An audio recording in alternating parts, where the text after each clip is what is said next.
Hey guys, it's Girl Got Game. Welcome back to Seduce Me 2. We're going to do the first of Matthew's 2 bad endings. And I don't know if this is the one that's like the worst bad ending in the game, apparently. But we're gonna find out, so... Okay, let's begin. The first option we have to do is not tell Matthew about his mother's voice. And shake it off. What was I thinking? This couldn't have been a real thing. I must have been imagining something or letting the stress get to me.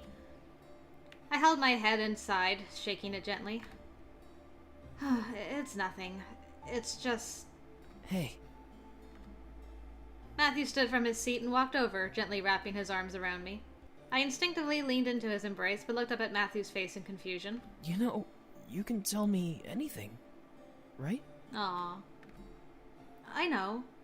I'm just stressed out, that's all. He wasn't convinced. I could see his doubt in his eyes. However, he didn't say anything else and gently kissed my forehead. Alright, if you're sure. I placed my forehead on his shoulder. I really didn't want to bother him with whatever was wrong with me. This wasn't normal, yes, but if he couldn't hear it, I was better off figuring it out myself. Alright, that's the first thing, and now we're just gonna sleep. No fun times. I shook my head. I truly wasn't in the mood to do anything but sleep tonight. My body definitely agreed. Yawning, I began to strip and get into my pajamas. Matthew did the same and turned to me with a smile. Well, ready to sleep? Welp. I couldn't help but giggle and nod. Matthew was just so darn cute sometimes. He grinned at me before jumping into bed and getting comfy, and I did the same. I, however, cuddled up to Matthew's chest, wanting him to hold me as we slept. He chuckled softly before wrapping his arms around me and holding me to his body. With a kiss on my head, Matthew bid me good night as I let sleep take over my mind. That's cute. Okay, and then the wedding stuff is gonna come, so, alright. Nightmares first.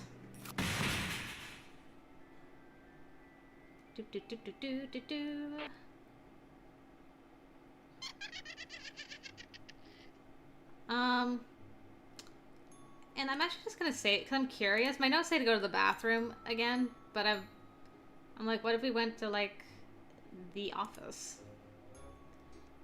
Looking around the office, Simon was nowhere in sight. I grumbled to myself. Where the hell can that thing be? I left the office, walking towards another room. Okay, so I just keep going around. Well, I'm curious now. Looking around the lobby from the top of the balcony, Simon was nowhere in sight. However, before going downstairs, I needed to check the other rooms first.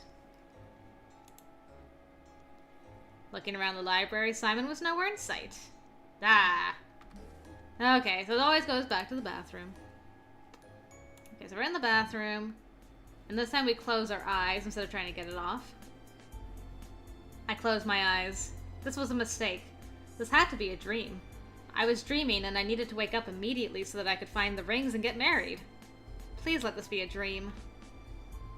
As I opened my eyes, I locked my eyes onto the collar that was still around my neck. My mind began to launch into a frenzy. Why was it there? Alright, then I get the word. And we're here in the Abyssal Plains. And my notes actually say to attack Diana, and I've never done that before. So we'll see how well this goes for us. My mind couldn't help it. Here was the woman who had haunted me and forcibly taken my energy before departing from my life. She was defenseless. I jumped up, lifting the hem of my dress with one hand to move swiftly before grabbing Diana's throat and tackling her up against the table behind her. Wow. I see her! I got her. Why, you little... Stay back! Despite me crushing Diana's neck, she held her hands out, stopping the beings around us from interfering. I didn't care. I only wanted to hurt her. I wasn't supposed to be here. She had to be the reason I was pulled to this place against my will. She had done damage to me before. She could do it again. What did she want from me? Why am I here, Diana? Why did you bring me here? Why did you take me away from my wedding? I didn't bring you here! Liar! You are the only one who could have done this to me. Why can't you leave me alone? Are you so angry that he picked me over you that you'd kidnap me on my wedding day? Just listen! All of a sudden, my mind went blank, and my grip around Diana's throat relaxed, releasing her. I felt myself step back away from Diana as she stood up and curled over her body, coughing and gasping for air. And I really got her. I couldn't move my body. What was happening? I watched, unable to do anything, as Diana snapped her fingers towards one of the beings in the room, the one who had called her Isaiah. Obediently, he rushed over to her and gently wrapped an arm around her shoulders, helping her up on her feet and standing her up straight. Diana looked up at him and brought him closer to her with her hand without him fighting back. As he got closer to her, she locked lips with him and both of them closed their eyes. Was she taking his energy? I couldn't exactly move, so all I could do was stare. After a short moment, Diana pulled away from the man. The person who was holding her backed away as well, bowing his head to her. Diana then looked to me with almost a stone-cold glare as she rubbed her neck. I didn't bring you here.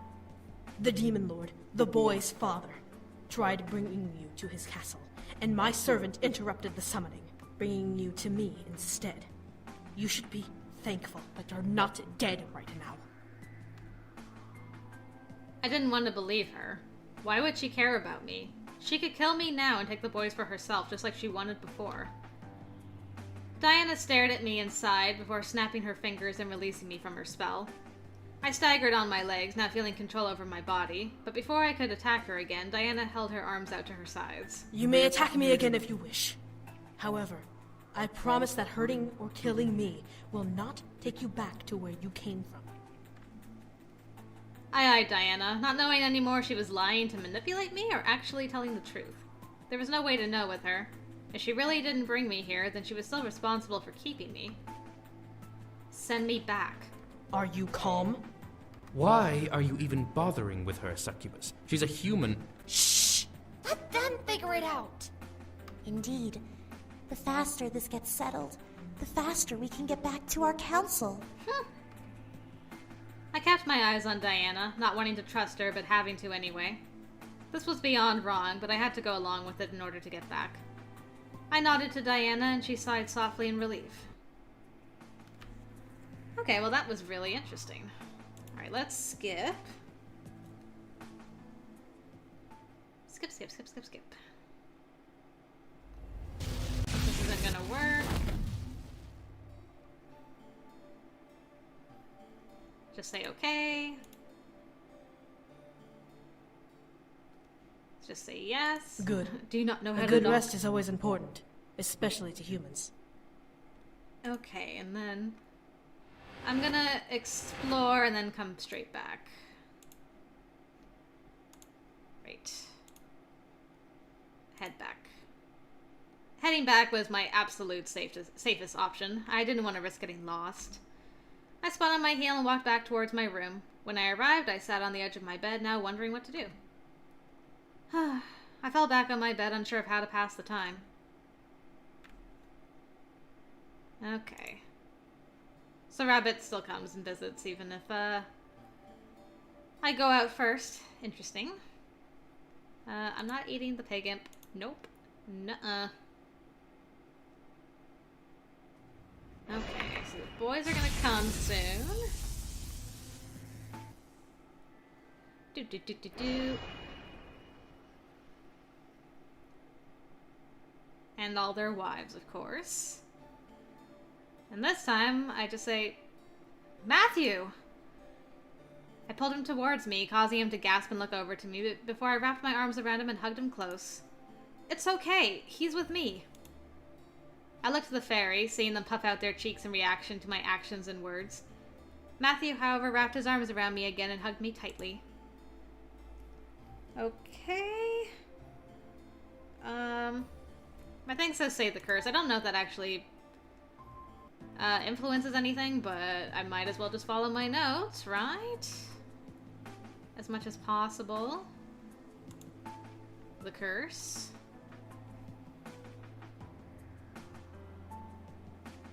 And that's not fair, Diana. I don't know if I picked that one before. It wasn't fair at all. I was stuck here, so it should be my choice of whether or not to fight. I'm only trying to make sure you all get back to the human world safely. I can't expect you all to fight in this war. Let me and my brothers train then. We're demons, for fuck's sake. We know how to fight. Okay, does anything else change? I don't think so. Okay, so I have a couple of options that are the same from the good ending, so I'll bring you in when I change some things, guys. Okay, just had that horrible second nightmare, and we wake up and Matthew asks... I'm sorry. Do you want a hug? Aw, and this time I say no. The nightmare was still too fresh. The image of the cruel, heartless demon King Matthew was too prominent in my mind, and to be hugged by the real Matthew felt off to me. Matthew nodded and sat back, closing his eyes and most likely trying to heal his bruises with his energy. Dear oh dear. Okay. And then his brothers come and talk about their feats, and we don't ask Matthew about his scuffles. I didn't want to make things awkward, especially if he didn't have any stories to share. Damien, however, looked up at Matthew. Matthew had a couple of fights too, if I remember right. Huh. I looked over at Matthew, seeing him jolt his head up to stare at Damien in shock with a piece of jerky in his mouth. No, don't. Cute. Okay. And then... I'm not going to train with anybody so I can get Sam and Carrie's interaction. So, unless that happens next, I won't see you until the next option that I'm going to pick, guys. Okay, so now we've had the knife-throwing pillow fight incident. And instead of defending Matthew... Whoa! Hold on! I'm going to stay out of it, which is terrible. I didn't want to become the target of Diana's wrath, says the girl who attacked her when she first came down here. Besides, Matthew pulled the knife on her. He had to explain his actions, not me. Diana marched towards him, burying her glare into his frightened gaze. Explain yourself! Frantic, Matthew clapped his hands together, bowing his head and breaking the stare contest between them. I'm sorry. I didn't know it was you. I thought it was an attacker and... Okay, now did I... Let's see. Yes, okay, I did. So That's the same. Okay. It's gonna be some of the same old for a little bit. Might get Sam and Carrie's thing next. We'll find out. I'll see you guys in a little bit. Okay, now we got the James and Eric scenes with their wives, so Sam will definitely be next. But right now, Matthew's acting weird, he made me breakfast, and Diana comes in, and... That boy is seriously concerning me now. And this time I don't say, don't call him a boy. Something needed to be explained, and Diana was probably the best person to figure it out. Diana crossed her arms and let out a sigh. Regardless, I'll have people watch over him. If he does anything out of the ordinary, I will be the first to know. Okay.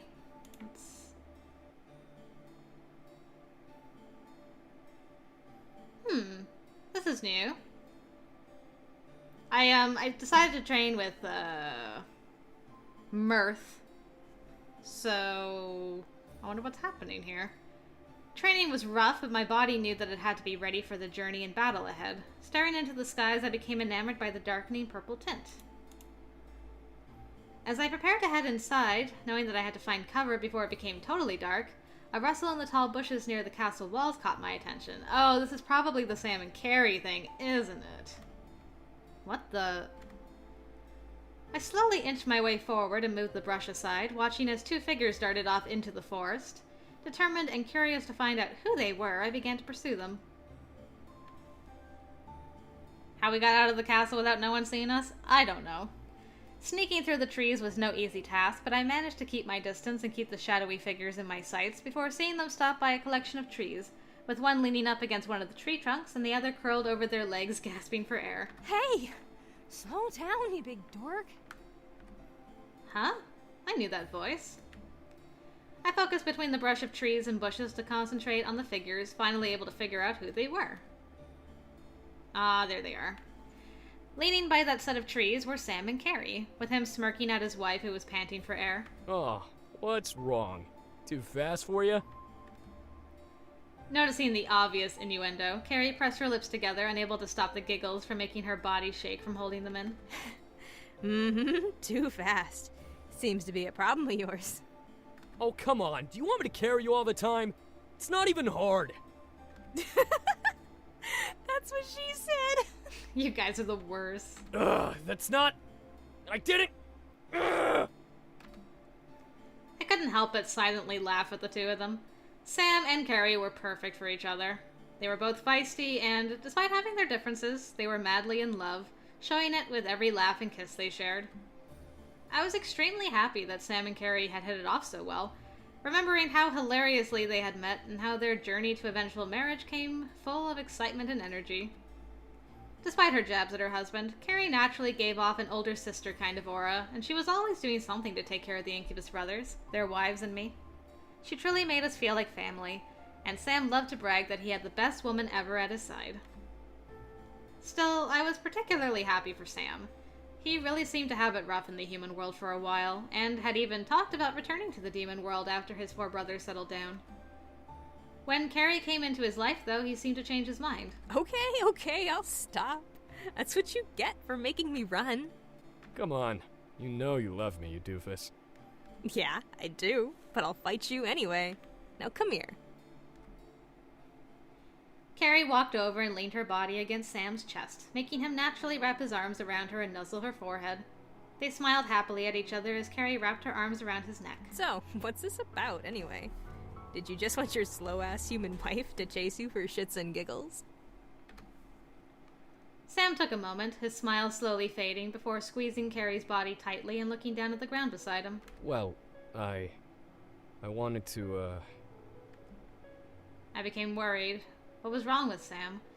He lapsed into silence as he stared at the ground, brow furrowed as he struggled to find what he wanted to say.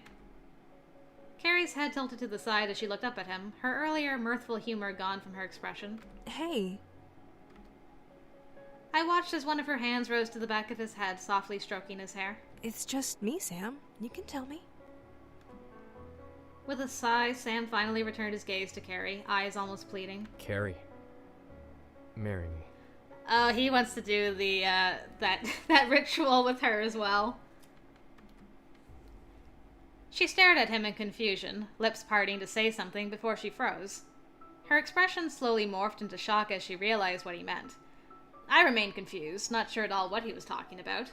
They were already married, right? I'm glad I did Sam's route first before watching this scene, because I'm able to understand it a lot more. Sam, are you serious? Sam nodded, his nervousness obvious from his worried expression. He took one of Carrie's hands from around his neck and kissed over her wedding ring before closing his eyes and inhaling deeply. I always thought I'd come back to the Abyssal Plains, you know?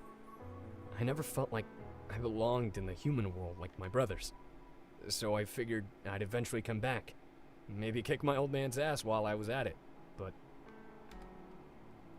Sam looked down at Carrie and cupped her cheek, the white streak in her hair catching the fading evening light and flashing silver as he brushed it behind her ear. I could see a faint blush spread across her cheeks as she stared up at him, listening intently. After I met you, I stopped caring about the demon world, or coming back someday. All I care about is you. And I don't think I could even be happy here anymore if you're not by my side. So I want to take one last thing away from this world before I leave it behind. I want to marry you like the demon I am before I say fucking and ditch this plane for good. Huh? Up for it? Huh? Almost as if on cue, the wind softly began to pick up and the leaves rustled around them, flower petals dancing along the sudden breeze. Carrie's eyes began to water as she nuzzled Sam's hand with a smile. You dork, making me worry. Of course I'll bind my soul to you, Sam. Man, she made that decision so easily. I stared wide-eyed. Bind her soul to him? Was that how demon marriage worked? It seemed so as Sam grinned from ear to ear, tears filling his own eyes as he embraced Carrie tightly to him and buried his head in her shoulder. Carrie laughed, finally crying as she hugged him. Binding our souls. Does that mean that next time we're reborn, we can have a better first date than Denny's? Aw. That is so cute. Don't look at me, doofus. That was all your idea anyway. I know, I'm just making a mental note here. How are we gonna find everything for the ritual? God, where are we even gonna do it? Sam laughed and pulled away, kissing Carrie's forehead before staring down at her. Don't worry, I got it. Diana said she had a private garden or something where we can do the ritual. She's gonna get us what we need too, so we don't have to worry about it. Interesting.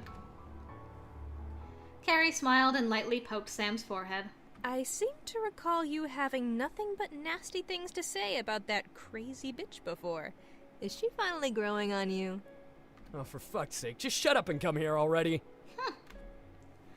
Sam grinned before leaning in and kissing Carrie hard, wrapping a hand behind her head to pull her in towards his lips. Carrie inhaled sharply before relaxing into the kiss, pressing upward onto her toes to reach. Sam's arm around her waist pulled her against him until her feet left the ground and she kicked her feet up in joy, ankles crossed as she clung to him. I was insanely happy for them. They looked like a newly engaged couple again, nearly glowing in the incoming night. Whatever they were going to do to bind their souls, I hoped it worked for them. I quickly turned and left, not wanting to disturb their time together, and marched back inside the castle towards my room. I come across so many things. Okay, so let's skip. I'm not sure from my notes where the next thing's gonna be, but I'll find out soon.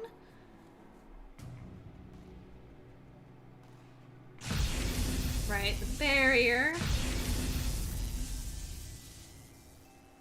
Okay, so this time I don't apologize to Diana. Despite everything, however, it was my choice. I trusted Matthew and I wanted to help him in any way I could. He was the man I loved, and if I didn't trust him, then I truly couldn't deserve his love. I gripped the ground and glared up once more at Diana, seeing her stare down at me in expectancy. I'm sorry for what happened, but I am not sorry for hiding it. I felt her glare slightly at me, but I let the feeling roll off of my back. I hid it because I loved him and believed in him. This was a terrible circumstance, but I had to try and believe him. Matthew wanted to be self-reliant. He wanted to stop having his brothers come and rescue him, and if you can't see why he needed to do that, then you need to open your eyes. And then she stared into my soul. Alright. Skip again. It's just one option after another after this. So we freed him slightly. And yeah, this is the last option. Sleep. We would survive. We would be okay. I felt safe in Matthew's arms, and I'm sure he felt safe in mine. We would return to the human world and be okay. Matthew slowly walked me back to bed, and both of us tucked ourselves in, wrapping each other in our arms and escaping one last time to the darkness of slumber. Tomorrow would decide everything. Then we'll see how the bad ending goes. Yeah.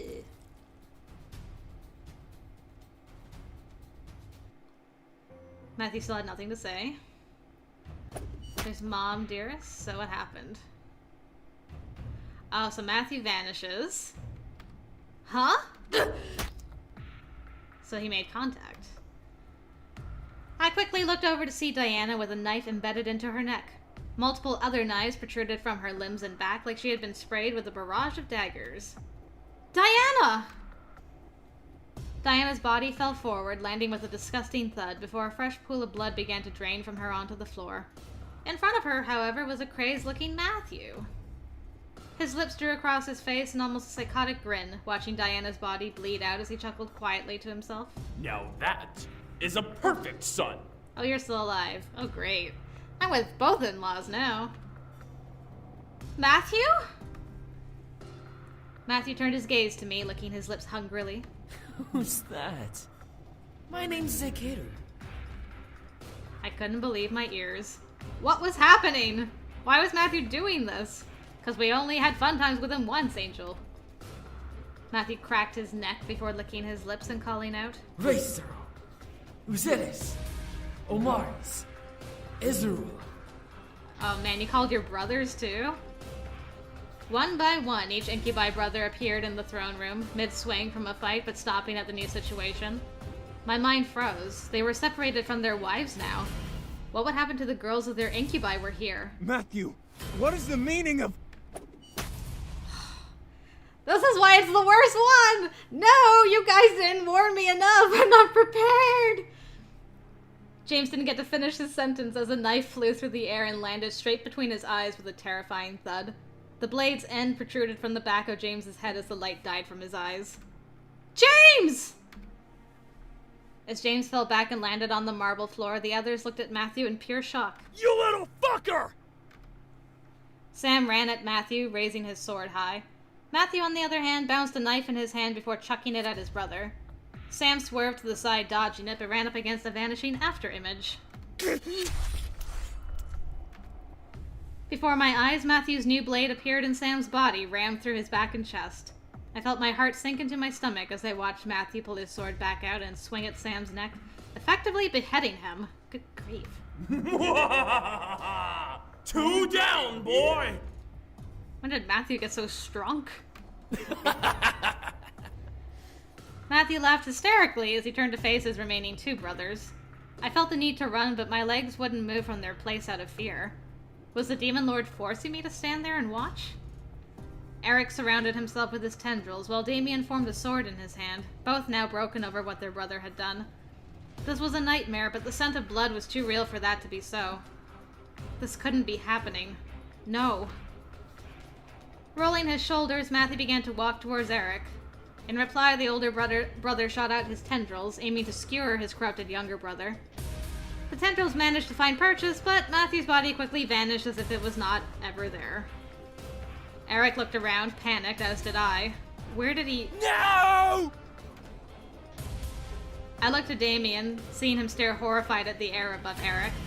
As I turned to see what Damien witnessed, I gasped. No, not my boo. Matthew was smirking down at Eric with a wall of knives between them, forming a ceiling over the older brother. As Eric finally looked up from Damien's cue, Matthew released the wave, letting the knife slice through Eric and pin his body to the ground. I felt like screaming. I felt nauseous. However, my body wouldn't let me move. Why? I felt a strong hold on me, keeping me in place, and knew that the Demon Lord had to have been involved. Matthew landed on the ground and turned his head to Damien, who was both filled with anger and racked with tears. Why? Why? Poor Damien. Had to be Damien at the end. Matthew clicked his teeth before charging at Damien, sword raised. Damien effectively blocked his attack, but wasn't prepared for a spray of knives to stab into his back from behind. The image of Matthew disappeared from in front of Damien, while the real Matthew stood a distance away from his dying brother, bouncing a pair of knives in his hand with a chuckle. That's for making me go to the human world. At last, Damien's body fell, the ground soaked with his blood alongside that of his older brothers. Matthew stood amongst all of them, gazing at his work and chuckling. The Demon Lord let a proud laugh echo through the air. Well done. You are more than deserving of my throne now. You monster! I screamed at the Demon Lord, wild tears pouring down my face. As my voice rang through the hall, the Demon Lord glared hard at me, making my body completely freeze. He was the one keeping me in place instead of letting me run or fight. Your part is done, human. Sekiro, get rid of her. I was quaking on the inside, but I had to watch as Matthew turned to me with a sickening grin. He formed his sword in his hand and slowly began to walk towards me. Matthew! No! You keep saying that name, but I already told you. My name isn't Matthew. My name is Zakeru, and I am the true Demon King! Oh boy. Hey, I actually get to see my face a little bit. This is the only one with Matthew, where Matthew and Angel are in the same CG, kind of. The last one standing. Whoa. Yay. When did he get so strong? Yike. Yee. Oh, poor Matthew. This is why you tell your brothers things. So you don't end up murdering them and your fiancé in cold blood. Oh. Well, I hope Carrie and Sam got their ritual done before that. Yay! Right. Okay. So that was probably the worst bad end, I would assume. There is another one. I don't know how it could be worse than that. Maybe I shouldn't say that though, because maybe I'm jinxing myself. But yeah. Thanks for watching, guys. Maybe I'll see you in the next video. Until then, I will see you later.